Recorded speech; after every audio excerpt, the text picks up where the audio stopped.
In the vast world of microscopy, one instrument stands out for its ability to bring to light the unseen, the phase contrast microscope.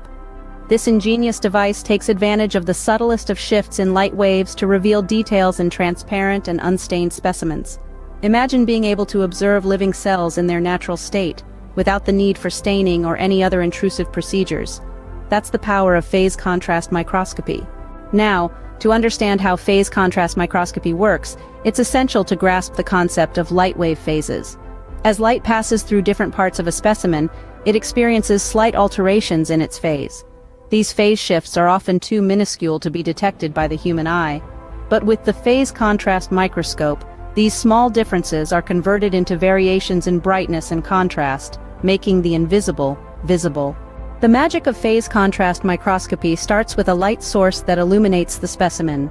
As the light waves traverse through different parts of the specimen, they undergo phase shifts. These phase-shifted waves then interact with non-shifted waves, creating an interference pattern. This pattern, however, is not readily visible due to its minuscule intensity differences. Enter the phase plate, the real game-changer in this process. The phase plate is designed to delay the light waves that didn't pass through the specimen, bringing them out of phase with the phase-shifted waves from the specimen. This delay enhances the contrast between the two types of waves, making the interference pattern visible. And voila, the unseen details of transparent specimens become strikingly visible.